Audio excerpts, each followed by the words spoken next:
Fernanda Bock, da Escola de Inglês For Little English.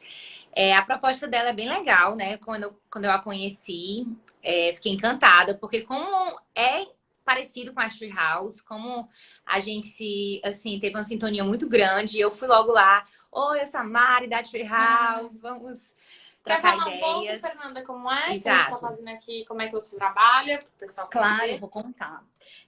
Bom, gente, em primeiro lugar, eu queria agradecer vocês duas pelo convite. Fiquei muito honrada de estar tão longe de São Paulo, mas tão perto, tão conectada. Então, assim, para mim é muito especial.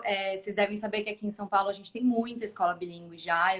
Eu imagino que aí não tenham tantas. Então, assim, parabéns por vocês arriscarem, porque não é uma missão simples. Mas é sempre muito gostoso trabalhar com criança, né? Então, o que eu achei muito legal é que a Mari falou comigo e aí depois ela me mandou uma mensagem, eu não lembrava mais. Aí a gente foi, né, Mari, recapitular as conversas no Instagram e tudo mais. Então, assim, gente, muito obrigada, tá? Eu vou contar um pouquinho, rapidamente, porque eu tenho a tendência de falar mais que a boca, né? Como vocês já perceberam. Mas eu vou contar rapidamente como que é o trabalho da For Little. Diferente de vocês, nós não somos uma escola bilíngue, tá? Nós somos uma escola de inglês.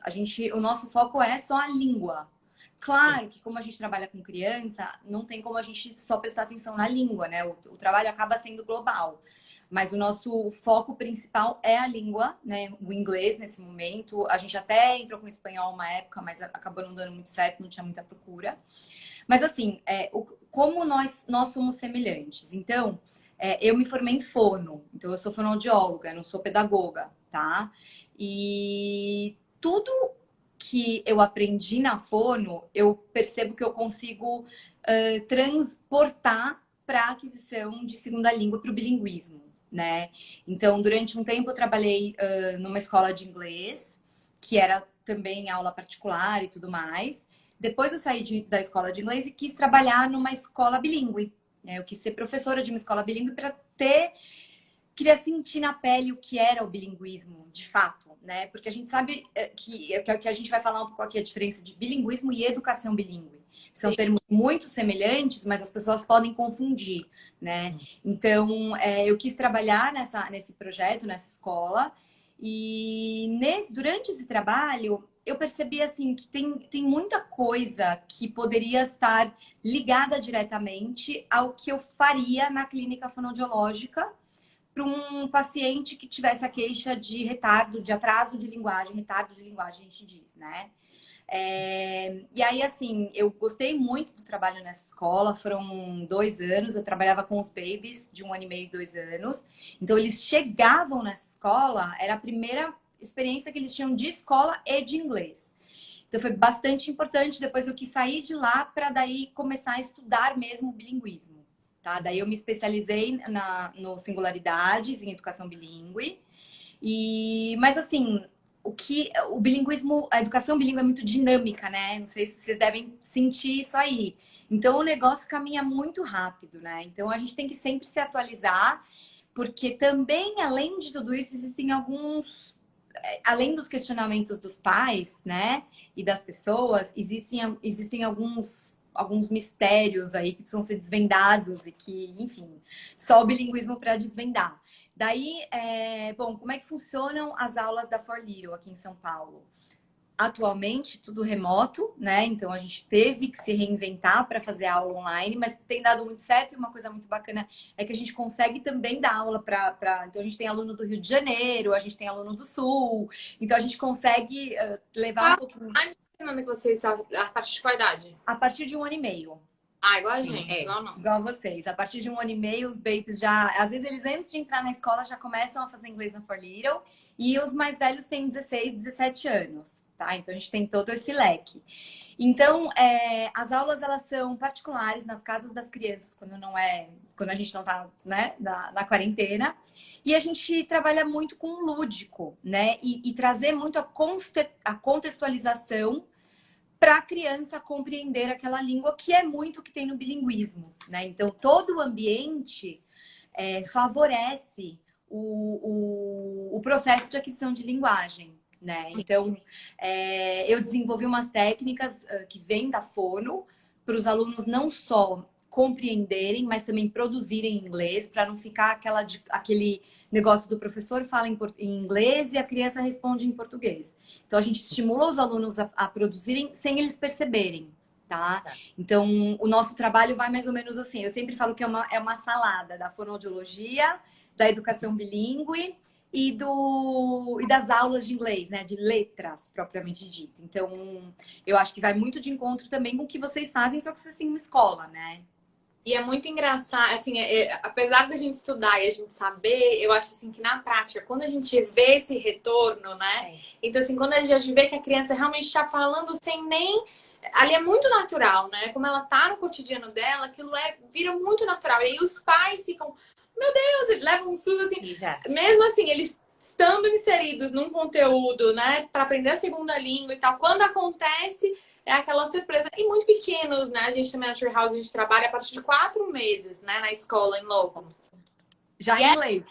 Inglês, 100%. Então, assim, antes deles falarem, né? Antes deles verbalizarem, na verdade, eles já estão entendendo tudo. Então, assim, eles aprendem a todos os comandos. E isso é muito bacana, né? A gente vê como é realmente algo que dá certo, né? Exato. E uma coisa que eu acho legal mencionar, meninas, é que, assim... pelo menos acontece bastante na For Little, talvez aconteça um pouco na Treehouse, os pais, eles são, por natureza, ansiosos, né? Pais, cuidadores, enfim, a gente quer ver a criança falando inglês, né?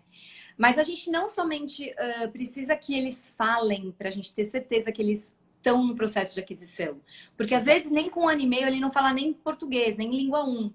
Então, a gente pode fazer provas de compreensão, né? Então, falar para os pais aí que estão assistindo a gente, em vez de perguntar, filho, que cor é essa? Né? Chegar e falar assim, filho, pega para mim a blue pen. Can you get the ball? Exatamente. A gente faz muito family homework. Aí, assim, e aí para os pais falarem, ok, can you give me a hug? E aí as crianças, ele compreendeu, né? Não necessariamente ele precisa verbalizar aquilo, né? Exato. E assim, isso a gente faz muito, né, no nosso dia a dia, mas por trás de tudo isso há muita teoria, né, e há muita ciência comprovada disso. É tanto que um dos nossos métodos, né, assim, que a gente usa, que é a Dual Immersion, né, Malu, de Howard, de Gardner, né, que a gente trabalha, que é a imersão total.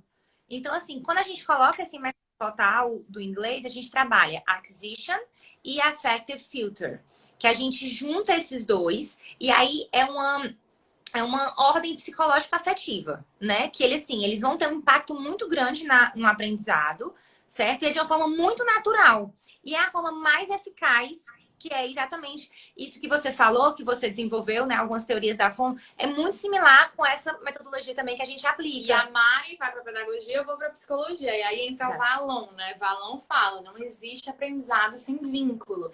Então, assim, tem tantas coisas entre o falar, aquele verbalizar, né? O vínculo da professora, como se ocorre essa aprendizagem, como a gente está passando isso, né? Então, assim, é muito mais do que... não a tradução, né? Porque se a gente for olhar, assim, os tradicionais, né? É aquela questão, banheiro, bathroom, como é bathroom, né? Assim, então, não trazer para o cérebro, não ficar naquele... Ok, ela vai traduzir já, então não preciso pensar, né? Então, assim, tem muita coisa por trás, né, Mari? Exato. Eu acho que a Mari vem muito com a pedagogia, eu venho com a psicologia, eu acho que a FON tem super... As mães têm muitas dúvidas sempre sobre essa aquisição mesmo, né? E uma coisa bacana que você falou a principal, né? Eu acredito, o principal teórico que até a gente conversou, que é o Krashen. O Krashen, ele trabalha diretamente com filtro afetivo, né? Exato. Que é, para todo mundo que está assistindo aí, o que é o filtro afetivo? Então, assim, eu vou dar um exemplo prático, porque eu acho que fica mais fácil para todo mundo entender. Se a criança ou se o professor, eu vou falar do professor, eu vou contar para vocês que teve uma aula, toda aula que eu ia dar para 2 alunos, eles estavam sempre cansados, eles sempre me recebiam assim, ai, que saco, tem aula, sabe assim, e ainda que é na casa deles. Então, a minha motivação ficava lá embaixo, porque eu ia, preparava uma aula linda, maravilhosa, quando eu chegava lá, tava ruim. E a deles também. Então, eu falei, gente, eles não vão adquirir linguagem porque a motivação tá lá embaixo. Como é que eu vou fazer para motivar? Então, teve um dia que eu cheguei na casa deles e falei assim, ó, cheguei igualzinho o comportamento deles. Cheguei falando, Ai, hello, nossa, nem acredito que eu tô aqui, sabe inglês. Nem acredito que eu tô aqui, eu queria estar na minha casa deles, ficaram me olhando assim. Aí eles falaram, nossa, teacher. Eu falei, então, é assim que vocês me recebem toda vez, né? Como é que vocês se sentiram? Ah, teacher, a gente não se sentiu bem. Eu falei, então vamos mudar? Daí mudou a chavinha. Então, quando eles começaram a ter a motivação, quando eles conseguiram se sentir confortáveis comigo, aí eles arriscaram. Então, isso tem muito a ver com o que o Krashen fala. Se tem alguma coisa da afetividade que não está indo bem, a linguagem é bloqueada, não adianta. A gente tem muitos relatos de pais que falam: eu quero que meu filho fale inglês porque eu não falo uma palavra, porque eu odiava, porque isso, porque aquilo. Né? E quando a gente vai investigar, ou era uma professora que não motivava, ou era um pai e uma mãe que ficavam muito em cima e cobravam muito. Né? A linguagem, o meu instrumento de trabalho na fonoaudiologia é a linguagem. E assim, tem muita criança que sintomatiza questões psicológicas na linguagem. Então começa a gaguejar. Daí quando você vai ver, não tem nada de fono. Não tem nada de fono. Tem uma questão psicológica. Então, por isso que é um instrumento tão importante. É tão importante a gente estudar e fazer um trabalho sério, né? E aí tem um estudo também que mostra muito, que é muito bacana, e a gente começa a colocar isso, né? Entra na questão da segunda língua, sobre pessoas que falam, eu sempre fui mal em matemática. Normalmente é assim, eu sempre fui bom em biologia. Não tem. O que aconteceu aí, né? Aconteceu alguma coisa nesse processo de ensino-aprendizagem que bloqueou. Então, assim, são alunos, sempre fui mediano, sempre fui excelente. E a gente tem que tomar cuidado com o inglês disso, porque a gente recebe muito isso, né? Como nossas aulas também são muito lúdicas, são muito vivenciais, as crianças falam, não, tia, aqui não é aula, aqui a gente brinca. Exato. Então, qual é o conceito que se tem de aula, né? Qual é esse engessamento que se é passado, que o aluno tem que ser assim, que a aula tem que ser assim, a gente senta no chão. Então, assim, é todo mundo junto com o aluno. Então, são coisinhas que realmente tá além do método, né? Quer dizer, é um método, mas tá muito além daquela coisa engessada, né? Que a gente vê muito acontecer. E é tanto que a gente fala muito com as nossas aulas, é assim, a gente primeiro tem a semana de adaptação para a gente conhecer o perfil do aluno. E dali a gente vai preparar a aula. A aula é muito pro perfil dele. Por quê? Porque a gente precisa, dentro da nossa rotina, criar esse vínculo. E a partir desse vínculo, a gente vê os dons, as habilidades, né? Que são as inteligências múltiplas que a gente insere muito nas nossas aulas, né? Então, essas inteligências múltiplas, a gente vai ver onde a criança tem mais aquela habilidade para desenvolver isso. Por isso que a gente fala tanto em aquisição da segunda língua como desenvolvimento infantil, né? Como é importante. Exatamente. E às vezes, eu sempre digo, uma coisa vai de encontro com a outra. Então, assim, não adianta as pessoas falarem assim, ai, meu filho não tá falando inglês. Tá, mas vamos investigar. Ele é uma criança comunicativa? Ele fala em português bastante? Ah, não, ele é super tímido. Bom, então, com certeza, ele vai ter as mesmas características na língua 1, na língua 2, em qualquer língua adicional ele vai ter. Então, como é que a gente vai trabalhar isso, né? Para ele se comunicar? Seja uma coisa gostosa, para ele sentir a necessidade, que eu acho que esse é o nosso trabalho, é muito parecido, né? Muito semelhante. As crianças sentem necessidade de falar inglês. É claro que no meu caso, elas estão muito menos expostas, porque são aulas particulares de 45 minutos, uma hora. Aí elas estão, né, pelo menos meio período, né? Então, elas começam a inserir tudo aquilo que eu tenho muito relato disso, de crianças que estão em escolas bilíngues, quando elas vão brincar, a brincadeira é sempre em inglês, porque é onde ela faz uma referência com a afetividade que ela tem naquela língua. E né? Daí você estava falando do clique que você teve, eles estavam sem motivação, então eu fui mudar, né? E assim, a gente tem que entender isso, né, professoras? Estou vendo muita professora aqui também.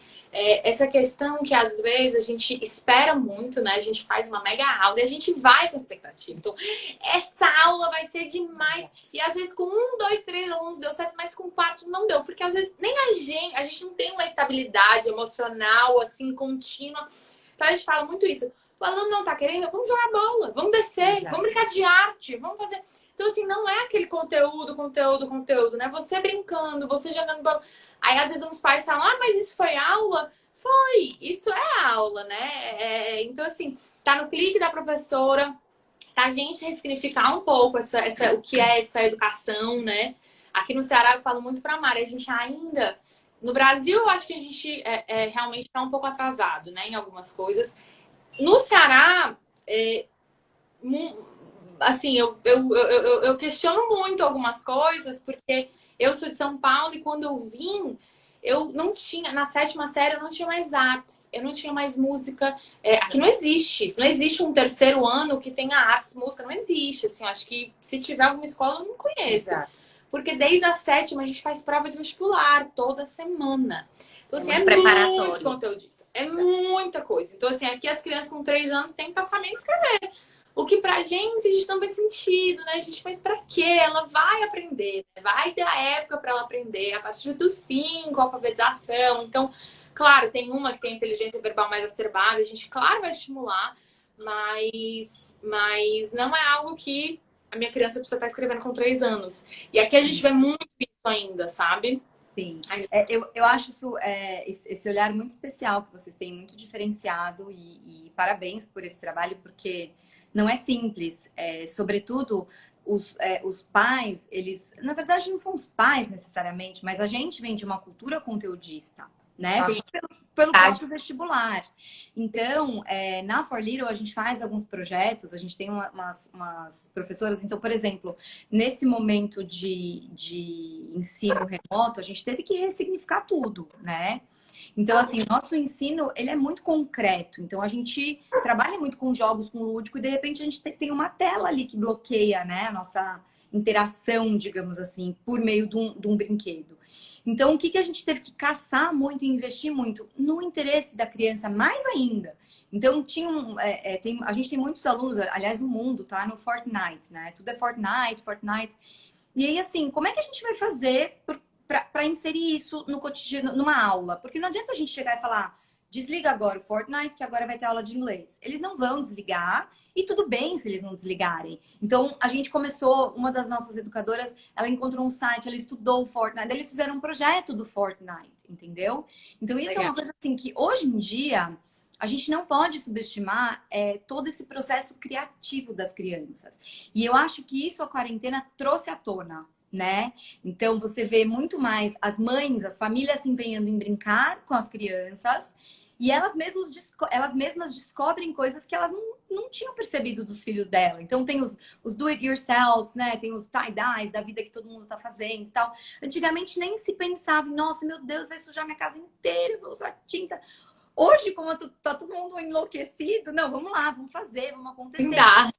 E tem como a gente fazer isso. Então, eu acho que essa ressignificação da educação e do brincar é muito importante. É muito importante. Tem aula que eu planejo uma aula linda, maravilhosa, toda redondinha, não sei o quê. Daí eu chego na casa da minha aluna, ela tá brincando com a American Girl dela. Teve uma vez que aconteceu isso. Gente, foi uma das melhores aulas, porque a gente trabalhou, assim, vocabulário de roupas, vocabulário de family. Foi aula inteira brincando com a boneca dela. Os meus materiais nem foram utilizados. Exatamente. Os nossos treinamentos com as professoras, a gente fala, não é quantidade, né? Às vezes você vai com 30 tipos de atividade. Não, ela pode ficar em uma. E se aprofundar ali, tá ótimo, né? Tá perfeito. E a nossa profissão, né, assim, é muito disso.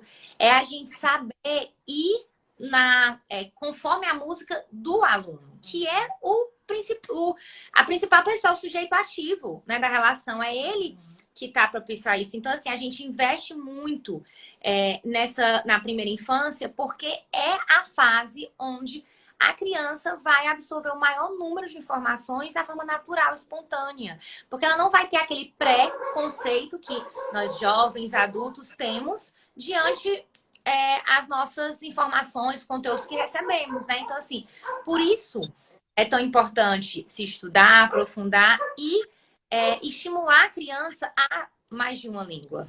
E assim, eu acho, não sei como é atual, mas eu escuto muito isso com a Mari também, né, Fernanda? Assim, a faculdade, né? O quanto a faculdade nos proporciona de teoria, mas como na prática é outra coisa. Então, assim, eu digo muito, né, para fazerem estágios, porque nada é como a prática. nada como a gente passar por uma adaptação. É porque, no caso, eles não têm escola, né? Mas passar por uma adaptação. Não, mas a gente, desculpa te interromper, mas aqui na For Little a gente também terceiriza o inglês para escolas normais. Então, as nossas educadoras também trabalham com escolas. Legal. Então, a importância, porque o professor... Oi, desculpa. É outra coisa na prática. Você vê, né? Assim, você tem que ter a prática, porque só lá você realmente vai entender como é esse manejo, né? Exatamente. Eu acredito muito que é o que a gente bateu um papo e tal, que o bilinguismo, ele tem algumas partes, né, teóricas e tudo mais, e eu acho até legal a gente mencionar um pouquinho isso, só para direcionar um pouco o nosso bate-papo. Mas, assim, o bilinguismo, ele começou... quando eu fiz faculdade, gente, que não faz tanto tempo assim, eu me formei em 2004, você digitava bilinguismo no Google, sabe o que aparecia? Libras. Libras? Libras. Língua de sinais. Então, assim, as pessoas, elas eram bilíngues. As pessoas surdas, digamos assim, elas eram bilíngues. Porque elas tanto se comunicavam com Libras, quanto elas conseguiam fazer leitura orofacial e tudo mais. Então, assim, hoje em dia você digita bilinguismo no Google, vem uma chuva, né, de termos e estudos e tudo mais. Então, tudo isso foi mudando. Antigamente, as pessoas achavam que o bilinguismo, né, o bilinguismo, ele era assim, bom, eu sou falante, eu sou fluente, desculpa, em mais de duas línguas, ou duas línguas, eu sou bilíngue, ponto. Ok, até é considerável. Mas daí surge um pensamento um pouco mais amplo. Por quê? Porque tudo bem, eu posso ser muito fluente na minha fala, mas não ser fluente na escrita, por exemplo. Então, assim, bilíngues tardios. Pessoas que são bilíngues tardios são pessoas que vão, sei lá, fazer intercâmbio aprendeu aquele inglês, né, mais tradicional e quando tinha, sei lá, 17 anos foi fazer intercâmbio. Então adquiriu lá muito a oralidade, mas não é fluente na escrita, né? De outra forma, existem pessoas que fazem mestrado, doutorado, mas nunca vivenciaram lá fora e são super fluentes na escrita. E elas são consideradas bilíngues também. Então, assim, o bilinguismo hoje ele é muito amplo. Existe o bilinguismo, tá? Eu moro na Austrália, eu sou brasileira, casada com um australiano e tenho um filho. O meu filho provavelmente vai ser bilíngue, porque eu, mãe, falo em português com meu filho. O pai fala em inglês. E na escola lá, ele vai na escola em inglês. Então, isso é um tipo de bilinguismo. Daí a gente ainda para a educação bilíngue, né? O ensino bilíngue. Existem várias escolas e vários tipos de ensino bilíngue. Tem o bilinguismo onde as escolas fazem metade, metade. Então, metade do período... Acho que não convém ficar falando nome, né? Teórico, mas enfim.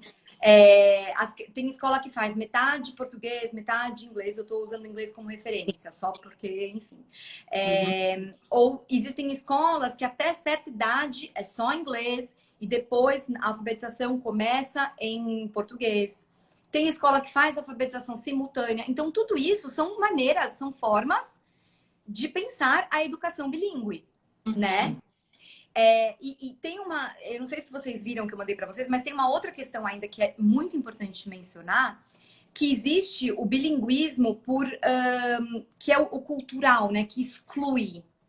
Então, assim, imigrantes, por exemplo, que vem para o Brasil, a minha avó, ela era uma bilíngue por exclusão, digamos assim, porque ela era alemã, ela veio para o Brasil da guerra e no Brasil ela falava em português. Ela não falava em alemão porque existia um preconceito. Então ela foi obrigada, digamos assim, a ser bilíngue, né? Então a gente tem que pensar que existe essa realidade, sim. Existem pessoas que vêm para o Brasil e que não podem falar espanhol, não podem porque não querem falar da origem. Então, não é um outro tipo de bilinguismo, né? E quando a gente pensa em bilinguismo, acho que a gente tem que pensar muito também no cérebro das crianças. Qual é como é que eu posso dizer? O caminho que uma língua faz para aquela criança adquirir, né? Qual é a chavinha que ela vira? Então, eu não sei se vocês provavelmente têm aí A criança, ela chega na escola, ela já começa falando inglês. Quando chega alguém para buscar, ela já sabe que ela tem que falar em português. Sim. Né? Então, ela vai eleger os momentos, ela sabe com quem falar. Sim, a gente fala muito, né, que é assim, é aquela coisa, dentro da Treehouse, ela sabe que vai falar inglês, tanto que a gente até fala assim, pais que o pai é argentino, a mãe é brasileira, e estudam lá com a gente. É muito importante que eles façam essa seletividade, né? Tipo assim, o pai só falar espanhol, a mãe só falar português e na Treehouse falar só inglês. Porque a criança, ela não vai confundir, né? Ela não vai ser algo negativo, vai ser algo muito positivo, porque só tem a agregar. Só tem a agregar porque é um vocabulário enriquecido, né? Um vocabulário a mais. E foi muito bacana isso que você pontuou, Fê, porque assim, aqui em Fortaleza, principalmente, saiu logo no comecinho, assim, um boom em que, de repente, todas as escolas se tornaram Bilíngues. E aí, muita gente perguntava, mas qual a diferença do bilinguismo de vocês para as outras escolas? Eu disse, olha, é o seguinte, há escolas que têm 20 minutos de inglês por dia e se dizem bilíngues. A nossa metodologia é da imersão completa, né? Que a gente, exatamente o que a gente já conversou agora, que é a mais benéfica, a mais eficaz, que de fato a criança vai aprender naturalmente. Porque, como eu falei anteriormente, o adulto, o jovem, né? Após a primeira infância, a parte, né, Malu, que a gente comentou do cérebro, Wernicke e Broca, elas estão bem separadas, né? Então, assim, na primeira infância, não, elas estão lá para receber o maior número de informações. Após a primeira infância, essa esponja, né, que a gente pode falar, a neuroplasticidade, né, cerebral já não é. Porque do 0 ao 5, ao 6 é o maior número de neuroplasticidade que a gente tem, de sinapses que a gente tem. Assim, quando a gente olha, é um negócio absurdo, né? Então, assim, literalmente, quando a gente fala, crianças esponjas são mesmo, né? Elas pegam de uma forma que... Tanto que a gente se impressiona. Já tá sabendo, a gente falou isso ontem, né? Tanto de fala, quanto de coordenação motora. A gente vê como eles pegam rápido, né?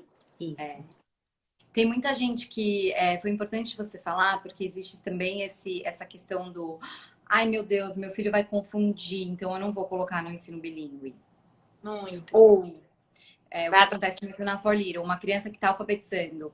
Ai, Fê, olha, é melhor não falar de letras, não falar nada para ele, porque ele está alfabetizando, ele vai confundir. Sim. O que acontece? Isso eu falo muito para todo mundo e é muito nítido. Principalmente, a gente tem esse privilégio de ficar muito tempo com os alunos, muitos anos. Né? Tem aluno que faz aula comigo desde 1 ano e meio, 2 anos e está com 16. Então, você participa de todo esse processo. O que acontece? Mais ou menos com 1 ano e meio, 2, até os 3 anos, para eles, o português e o inglês, tá? Vamos falar das 2 línguas aqui, se vocês me permitirem. Não vou falar de espanhol, porque, enfim... É o que a gente... fica mais fácil. Não vou ficar toda hora também me justificando. Sim. As línguas no cérebro são uma coisa só. Então, para aquela criança, se você falar the wheels on the bus go round and round e mostrar o bus, para ela não é o ônibus dentro da escola, é o bus. Tanto que ela vai sair na rua e vai falar, mamãe, olha o bus, olha, mamãe, o green. Ela vai usar palavras no discurso que ela se apropriou na escola. Muito bem. Então, para ela é buzz, buzz, buzz. Ela fez 3 anos, geralmente aos 3 anos, no cérebro começa a fazer assim, ó. Então, começa a ter a área do inglês, a área do português, a área do espanhol, enfim. Então, você fala, ela passou lá 1 ano e meio da vida dela falando the bus. E aí, de repente, você fala assim, can you please get the yellow bus for me? Can you please get the yellow bus? Aí a criança fala assim, não é bus, é ônibus. Exato. E sempre as amasas. Sempre. Porque ela, aos 3 anos, no processo de aquisição de língua 1, ela tá... É o boom, né? Eu sempre digo, é o boom da linguagem. Então, é onde a criança até, às vezes, começa a hesitar, começa a gaguejar, porque o pensamento é muito mais rápido do que a fala, eles ainda não conseguem e tal. O que acontece? Ele percebeu que existem 2 línguas e ele começa a questionar. E aí sim ele tá realmente adquirindo. Assim, eu sempre falo muito para os professores da For Little. Quando a criança diz assim, não, teacher, the girl, não, teacher, é menina. Ok, it's the girl. Aí a teacher fala, the girl. Não tem problema a gente chegar para os nossos alunos e falar, muito bem, menina é em português. In English, it's the girl. Tudo bem, né? Então, assim, é muito interessante ver como isso acontece. Passou disso, ok, eles vão, entendeu? Então, para eles, o bus, a partir daquele momento, o ônibus vai ser o ônibus e vai ser o bus. Olha o quanto isso é rico, né? No processo de criatividade. Porque é a mesma coisa que você tá ensinando pra uma criança. Filho, olha ali, cadeira. Filho, olha a cadeira. Filha, chair. É uma palavra a mais. Então, realmente, ele tá ali, ele não sabe. Ah, isso é inglês. Não, é uma palavra a mais. E aí, realmente, você vê quanto você amplia esse vocabulário da criança quando ele começa a distinguir, né? E Fê, você estimula o raciocínio lógico dele, porque há palavras na língua portuguesa que fazem mais sentido e há palavras na língua inglesa que fazem mais sentido. Então, eles vão raciocinar e na cabeça dele vai ter, não, para mim é mais confortável falar bus. Para mim é mais confortável falar ônibus. A gente pensa como se isso fosse um processo e é muito rápido, muito isso é rápido. automático, Exato. né? Não é algo É automático. O que para nós adultos, né, jovens, já não. A gente já tá mais naquela do tradução. Quem aprende tardio também. Exato, né? que tem os preconceitos, né? Então, assim, quando a gente tem esses preconceitos já instalados, quando a gente já sabe que tem uma luminária do abajur, que o abajur tem uma lâmpada dentro, já tem, assim, muitas informações, já fica mais... Não fica tão natural. Não fica tão natural, né? Então, assim, eles seguem uma linha de raciocínio, uma concentração que melhora muito quando estimulado mais de uma língua. Exato. Eu acho que uma coisa importante de dizer é assim, as crianças não confunde as crianças que não têm nenhuma questão cognitiva importante nem neurológica, né? Então, assim, uma criança saudável é diferente de uma criança que tem alguma questão mais neurológica, enfim, cognitiva. Daí a gente tem que tomar um pouco de cuidado, ter um acompanhamento diferenciado. E quando eu falei que eu acho importante mencionar do processo de alfabetização, isso eu falo muito para os meus professores quando eles estão no treinamento. A alfabetização acontece uma vez na vida só. Não existe falar, a não ser que ela seja simultânea. Daí você fala, não, está sendo alfabetizado em inglês e português, mas isso ao mesmo tempo. Então não adianta nada eu dizer assim, olha, meu aluno tem 6 anos. Ele alfabetizou em português, agora eu vou alfabetizar em inglês. Não, porque alfabetizar, é claro que a gente não está falando de mandarim. Mandarim é outra grafia, é diferente. Daí sim seria alfabetizar. Mas eu dou sempre esse exemplo. Uma vez que, quando a gente começa a perceber que as crianças leem, estão lendo, elas querem ler tudo. Então, elas vivem lendo tudo. E a gente, quando vai viajar, a gente tenta ler também. Então, a gente vê uma placa em italiano, a gente lê. A gente não tem como você olhar e não ler o que está escrito. Isso é alfabetização. É uma vez na vida que ocorre, tá? Então, quando a gente ensina o inglês para criança sem ser alfabetização simultânea, não vai ser alfabetização. Vai ser o ensino da leitura e escrita em outra língua. Por quê? Porque esse processo de reconhecimento de como escreve o A já passou, ele já adquiriu isso. As habilidades motoras e cognitivas já foram adquiridas. Daí a gente vai ensinar que os sons das letras em inglês são diferentes dos sons das letras em português. E aí sim eles vão aprender isso, né? Então são duas coisas que os pais também têm muito medo. E, confunde. Gente, eu diria assim, se fosse há 40 anos, o mundo não era globalizado, então existiam pouquíssimas informações letradas, né, materiais letrados em inglês. Hoje as crianças sabem quando está escrito em inglês. Eu não sei se vocês viram a dinâmica que eu fiz, que eu postei.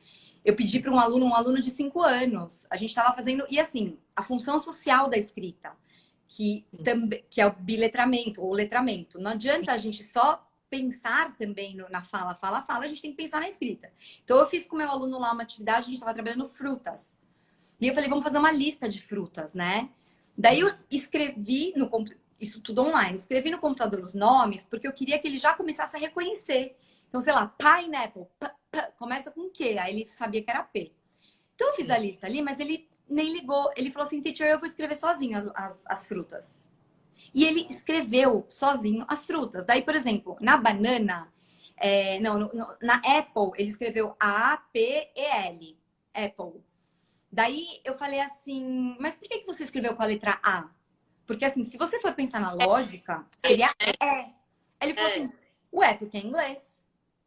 Então, ele já tem contato com o material portador de texto, ele já tem contato com a escrita. Por que a gente trabalha muito contação de histórias para as crianças dessa idade? Por mais que eu, por exemplo, Fernanda, não consigo ler uma história, gente. Eu sou muito. E eu fiz curso de contação de história, então o livro tá aqui e eu tô falando, eu não tô lendo. Também. Às vezes meus alunos falam, teacher, lê. Eu falo, não quero, deixa eu brincar, né? E aí, quando tá ali escrito, eles olham para a página, eles veem que existe. As regras são diferentes. Em inglês tem muito mais W, tem muito mais Y, enfim, né? É igual uma criança que fala. Aí eu sei falar inglês, quer ver? Tem muitos. Não é? E isso é maravilhoso, isso mostra que eles estão indo super bem no processo de aquisição de linguagem. Quando eles inventam palavras, vocês devem ter aí, bilinguismo é maravilhoso, eles inventam palavra. Então, assim, a gente chama de. Existem termos, o code switching e o code mixing, né? Que é a mistura do código. Então, tem aluno que fala assim para mim, ai, teacher, você não sabe. Eu fui viajar. E aí, eu fui lá na praia e tinha um fish, sabe? Um fishzinho. Ele era bem pequenininho, um fishzinho. Gente, isso é maravilhoso. Não é um erro. Ele tá usando uma regra para colocar em outra, né? Daí a gente fala, oh, look, it's a little fish. Então, pode ser que em outro momento a gente só trabalhe com little, big, para ele entender que o diminutivo em inglês é diferente. Enfim, esse é o nosso enfoque. Com vocês aí é diferente. Mas é legal, né? Valorizar. Oh, yeah, that's right. Engraçado, porque assim, a gente vai até 5 anos, a gente não faz muito a escrita, né? A gente não trabalha com a escrita. Ainda, hein? Vocês vão daqui a pouco. Ainda. Deus quiser. Quando a gente lê uma história, eu lembro que eu tava com um aluno meu, e aí eu tava lendo uma história e ele entrou o didn't. E aí ele nunca tinha visto. E eu não disse o didn't é passado, é que não fez. E eu falei assim, do you know what happened? É porque ele não fez. Quer dizer, só ele ouvindo e com a forma que a gente falava, ele pegou aquilo. Exato. Sem eu ter que dizer que regra que foi no passado, que não sei o que. Então, assim, isso é sensacional. O adulto precisa de regras, né? Exatamente. A gente não. Preconceito na nossa cabeça. E é muito bacana isso que você falou, Fê, porque assim, a gente vai até 5, 7 anos, né? E a gente teve uma aluninha que ela ainda não era alfabetizada, mas ela estava no início, né? Assim, treinando. Já sabia, já tinha noção das letras e tudo. E eu fui fazer um jogo da memória com ela para relacionar a figura, né? A questão simbólica com a palavra escrita, né? Tinha um gatinho, cat, tinha uma menina, girl. E aí eu fui trabalhar com ela para ver como é que tava. E foi incrível, porque o primeiro contato dela com o inglês tinha sido com a gente. E ela conseguiu associar só pelo exatamente isso que você falou. Eu prestei atenção em pegar apenas palavras com esse som que soava o banana, o cat, né? Para ela ir assimilando. E ela conseguiu fazer perfeitamente. É claro que a gente também, um ponto muito importante é que vai ter crianças e crianças, né? Sim. A gente pode colocar dentro de uma regra de que, se aquela criança conseguiu isso, a outra também vai ter. Eu já tive mães indagando.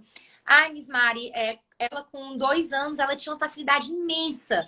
Agora ela com 5 já tá com concentração, que não tá mais acompanhando tanto. Algumas coisas ela esquece, mas é um processo. Porque eles comparam muito, né, Mari? Tanto um com o outro, assim. Tanto amigos, colegas de sala, quanto com o filho. Mas meu filho começou a falar com 1 ano e meio, meu filho com 2 não fala nada. Mas a aluninha já escreve. E a gente vê, tem crianças realmente, né? A gente tem alunos que com 1 ano e meio sabiam as letras e falava o carro, sabia às vezes o carro e os números. E outros não verbalizavam ainda, mas eram, né? A gente tem um aluno que ele é super bom em escalar, em chutar. Ele tem uma coordenação que a gente não tem. Sim. Então, assim, aqui ainda olham muito pro lógico matemático, né? Pro verbal, pro o que é que consegue fazer. Então, essa comparação existe muito. Não sei como é aí com vocês. Existe bastante. Eu acho que a gente tem que tomar muito cuidado. Eu sempre... Por exemplo, com as crianças pequenas, geralmente o segundo, o terceiro filho acabam falando mais antes do que o primeiro, porque tem outras crianças brincando.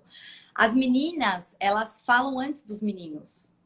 As meninas começam a falar e não param mais. Olha só a gente aqui, se tivesse um homem na nossa live, ele ia estar mudo. Então, eu sempre falo, gente, vocês não percebem? As mulheres falam, ponto. Os homens são mais quietos. Mas ao mesmo tempo em que a gente a gente tem uma habilidade na fala, eles têm uma habilidade motora mais Sim. significativa. E eu gosto muito de dizer, eu faço sempre uma dinâmica com os meus educadores, até com os pais, onde a gente põe uma florzinha, eu até postei essa dinâmica. A gente pinta uma flor, põe na água e ela abre. E acho assim, o que a gente tem que entender, nós como educadores também, porque nós nos cobramos muito, né? A gente cobra muito resultado o tempo inteiro. Que bom, porque daí a gente sai da zona de conforto. Mas a gente tem que pensar que assim, cada criança é uma flor e ela vai desabrochar no seu momento. Às vezes ela precisa do empurrãozinho do adulto, às vezes ela precisa do empurrãozinho de um outro amigo, às vezes ela precisa simplesmente amadurecer ou, enfim, brincar mais ou brincar menos. Mas todas, tem uma hora que todas desabrocham. E o que a gente faz na educação infantil, né, a primeira infância, é realmente acompanhar a hora que ele vai desabrochar, né? Então, tudo que está sendo construído ali com eles, eles estão de alguma forma, retendo, tá? Uma vez uma mãe me perguntou assim, Fê, quanto tempo demora para o meu filho falar inglês? Daí eu fiz assim para ela, 30 segundos. Ela, quê? Falei, olha aqui. Daí eu peguei ela tava brincando com uma boneca, daí eu peguei a mamadeira e eu peguei sei lá, tinha uma colher. Aí eu peguei assim dela e falei assim, hey, do you want to play with the bottle or with the spoon? Aí ela fez assim, pum! Aí a mãe falou assim, como assim? Então, isso também é uma coisa que a gente faz em língua 1, que é o que eu falo que a For Little faz, né, tem muito a ver com a Fono. Você nunca pegou com uma criança em português e falou, vem aqui que hoje eu vou te ensinar animais. Esse é o cachorro, repita, esse é o cachorro. Não. A linguagem, naturalmente, quando a gente fala, não sei se vocês têm contato com pessoas estrangeiras, mas assim, teve uma época que na For Little tinha uma menina que era... Nossa, ela era bilíngue, mas ela tinha muitas línguas. E a gente perguntava para ela como falava, não sei o que, em japonês. Quando você pergunta para alguém como se fala tal coisa em tal língua e a pessoa fala, é quase... Comecem a perceber isso, meninas. É quase impossível você não repetir aquilo que a pessoa falou. Sim. Você se apropria, você quer experimentar. A língua é aqui, ó. A criança, imagina a criança, então, que precisa experimentar tudo. Ela experimenta o tempo inteiro, né? E ela fica olhando para você. Tem no tempo dela. Tem crianças, eu sempre falo, as crianças que são perfeccionistas. Muita criança perfeccionista. Elas querem falar certinho, elas têm medo de errar. Precisa ver qual é a cultura familiar dela também. Se é uma mãe muito brava, um pai muito bravo, que briga, ou se, assim, se tem muita questão do teste, se ela se cobra muito. Como é que a gente vai trabalhar com uma criança perfeccionista? Errando. E a gente vai dar risada quando a gente errar, né? E valorizando as construções. Como é que a gente trabalha com uma criança, por exemplo, que já também tem aqueles que já vão falando e não prestam atenção no que estão falando, já tem lá 5, 6 anos e não conseguem falar, digamos assim, certo. Então já faz inglês, tá na escola de vocês desde 1 ano e meio, e aos 5 anos ainda não consegue falar give me the red ball. Fala né? O famoso Rebels que eu falo para eles. Aí eu falo, gente, ó, presta atenção no que você tá falando. Então, trazer pra consciência, né? E tudo bem, a gente faz isso o tempo inteiro. Então, vamos brincar, vamos estimular, vamos... Sabe, eu acho que o intuito, o que é mágico na linguagem é que a linguagem é um processo criativo. Quem nunca inventou uma palavra em inglês? Vocês mesmos que são adultas. Quando eu fiz intercâmbio, eu falei que a minha batata... tive uma câimbra na minha batata da perna e eu falei, my potato hurts. Aí todo mundo ficou olhando assim, o quê? Você quer batata? No meio do jogo de vôlei. Todo mundo assim, você quer batata? Como assim? E eu lá, ai, my potato. Porque eu não sabia como era a batata da perna. Eu falei potato e todo mundo me entendeu. E eu nunca mais esqueci. É engraçado, Fê, porque assim, só pra gente tentar finalizar e abrir para perguntas, eu tava falando ontem. Quem quiser mandar pergunta, pode mandar que a gente Nossa, já faz 1 hora que a gente tá aqui. Oh, boy. Que delícia. Vamos abrir perguntas aqui. Essa caixinha aqui embaixo, que quem quiser a gente vai responder. E aí, para falar que é engraçado essa questão da linguagem, né? E como os pais veem isso. Eu estava conversando com uma colega minha, e aí ela indagando, eu não quero que meu filho se refira a barata como balata ou galinha como popó, né? Essa questão que esses vícios de linguagem que acontecem muito, principalmente quando é bebezinho. E aí ela disse, porque é muito difícil também, às vezes eu explicar pra ele, olha, filha, aquilo ali é um cachorro. É muito mais fácil eu falar que é um au-au. Aí o engano seu. Pra você é Tá difícil. subestimando, A né? gente subestima muito, muito os bebês, as crianças, né? Assim, mas não, para eles é muito mais fácil, eles estão aprendendo ali no cru. Então, se você ensinar para eles ali que aquilo é um cachorro, né? It's a dog, é muito mais fácil, direto para eles do que você ensinar para ele au-au e depois retirar esse au-au e explicar que aquilo ali é um cachorro. Então, assim, se você realmente tem que falar, por isso que a gente tem que tomar muito cuidado com esses vícios de linguagem desde cedo, né? Porque a criança se apropria e aí vem as gírias, né? Vem todos esses vícios desde cedo. Muito bacana isso que você falou. E também, eu ainda vou além, tá, Mari? Existe uma questão fonoaudiológica até da fala infantilizada, que é o Tá? famoso tat-bitat. Uma vez na clínica, quando eu atendia na clínica, tinha a queixa era fala infantilizada. O menino tinha 8 anos e ele falava realmente infantilizado. E aí, um dia, sem querer, conversando com a família, a mãe deixou escapar aquele, porque é só mamadeira. E chamava a criança de nenê.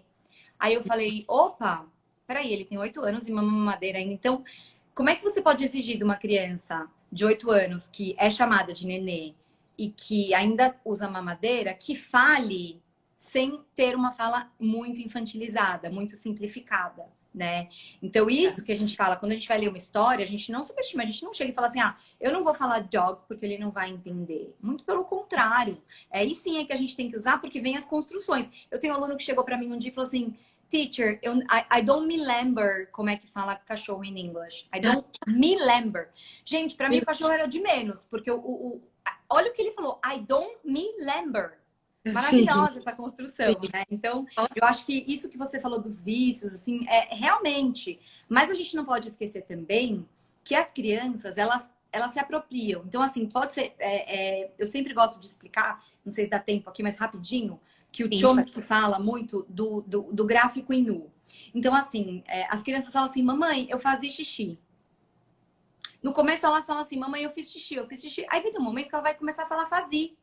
Por quê? Porque ela pegou uma regra do português, porque ela já está entendendo um pouco que existe uma regra. Ela pegou uma regra e transpôs para outros verbos. Daí a mãe vira e fala assim, filho, não é eu fazia, eu fiz, filho, não vai adiantar. Vai ter um momento que ele vai precisar errar, na escola, em casa, não sei o quê, e vai escutar as pessoas falando fiz. Aí ele vai se apropriar disso. Pode até ser que quando a mãe fale, filho, eu fiz, ele vai reproduzir, ele vai falar eu fiz. Mas daí, na hora que sai espontaneamente, ele vai falar fazer. Então, existe... essa transformação que eles fazem, né? Meu filho chegou um dia, eu falei até pra Mari, ele chegou e falou assim, mãe, desavessa essa blusa. Ou seja, tá do avesso, desavessa. Aí eu desavessa, aí que eu entendi que era tira do avesso, né? Certíssimo. Então, isso e é bacana, né? Exato. A gente vê. Essa? Porque tem pergunta? Qual a idade certa para falar? Para falar o quê? Inglês? Mari, não. Tem muito pai que fala, ai, meu filho tem 1 ano e meio, não fala, preciso, né, ir pra TO, preciso ir pra fono, preciso estimular, porque ele não tá falando, tá atrasado.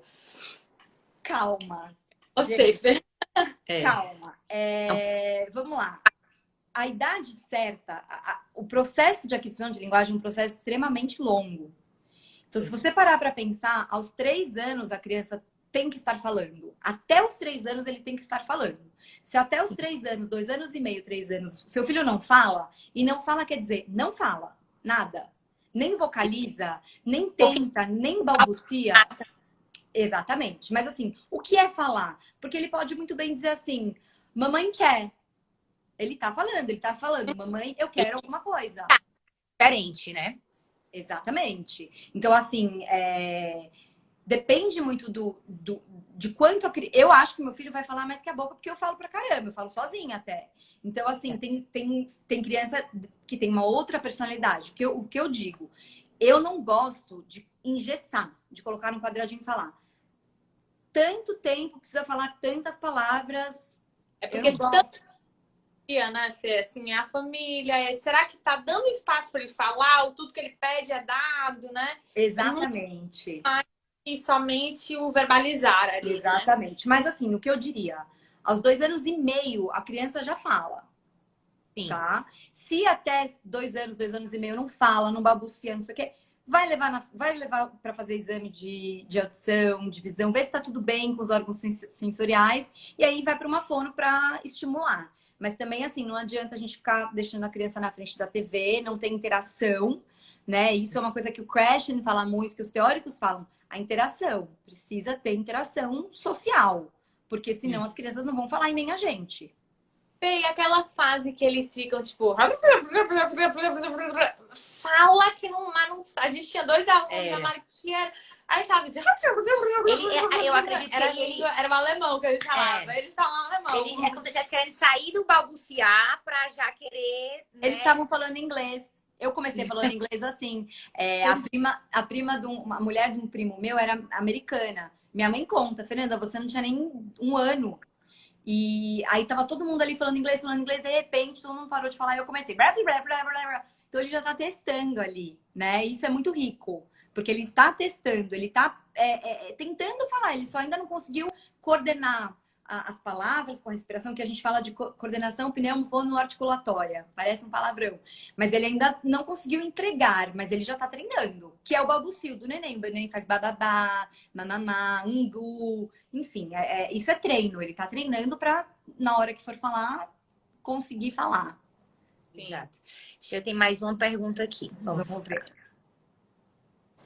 É correto corrigir erro de linguagem da criança? Depende como você corrige. Tá? Ontem mesmo eu estava aqui em casa com o meu noivo, marido, e ele falou assim pra mim, she don't alguma coisa, em vez de falar doesn't. Aí eu virei pra ele e falei assim, she don't or she doesn't? Eu não cheguei pra ele e falei, tá errado o que você falou. Não é isso, né? Não é isso.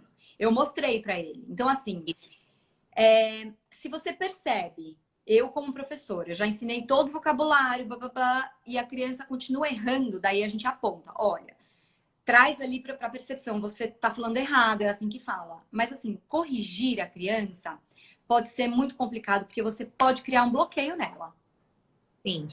E assim, é a forma, né? Eu acho que tudo é a forma de formas falar. E formas.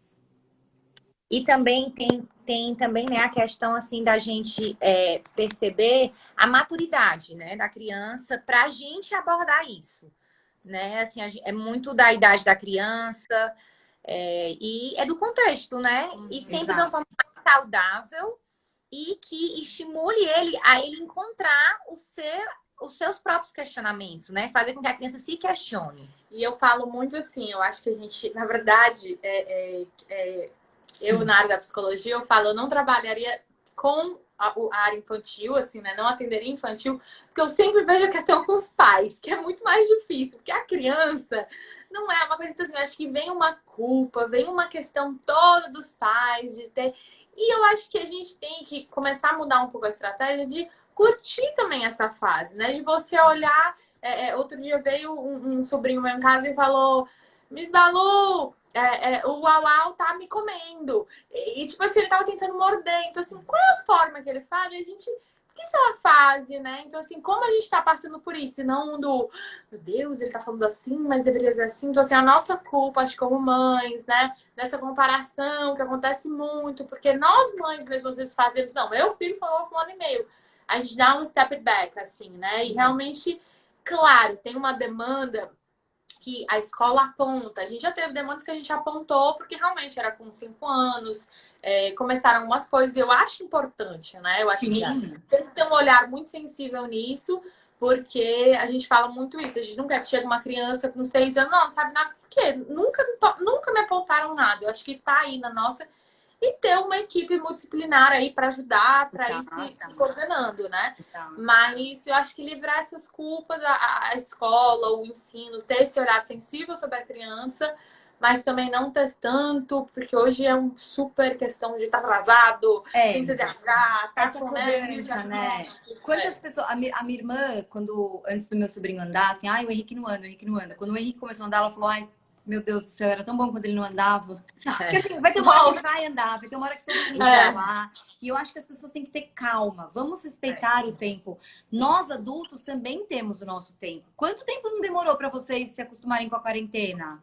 É uma adaptação. A criança é a mesma coisa, ela tem que ter o tempo dela para se adaptar. Agora, se a gente ficar o tempo inteiro querendo a perfeição, eu sempre falo, vamos nos preocupar com o processo, o ato comunicativo e não com uma forma. Porque se a gente se preocupar só com a forma, só com o que é certo ou errado, eles não vão produzir. E nem a gente. Exatamente.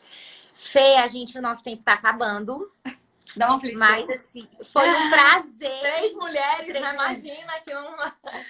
acho que o intuito era esse, né? Era a gente Exato. bater tempo mesmo. Mas Exatamente, foi ótimo. excelente. Muito obrigada pela sua participação. Foi um prazer imenso. Imagina! E bom termos pessoas assim no ensino, Exato, né? na Que a gente possa educação. sempre se ajudar. Eu acho que a gente sempre fala isso, né? Quanto mais a gente puder conversar, Isso. estudos novos estão lançando, então, né? Tudo que a gente puder compartilhar, eu acho que é muito, muito bom. Multiplica né? o conhecimento, né? Exato. Eu quero que Agrega. vocês contem comigo, meninas, para qualquer coisa que vocês precisarem. Se vocês acharem legal a gente fazer uma outra live, Combinado. a gente pode fazer também, não tem problema nenhum, tá? Tô Vamos super deixar essa salva, né, Mari? Dá pra Sim. salvar? A gente Dá Sim, pra, a gente vai salve, salvar. depois me manda e tal. Pronto. Combinado. E eu espero que todo mundo aí tenha gostado, depois você me conta. Eu acho que a Conto. gente tem que sempre ter muito cuidado com aquilo que a gente exige da gente mesmo e das nossas crianças. Vamos ter calma. Verdade. Eu acho que o mundo está pedindo isso. É um dia depois do outro. Tudo é um processo.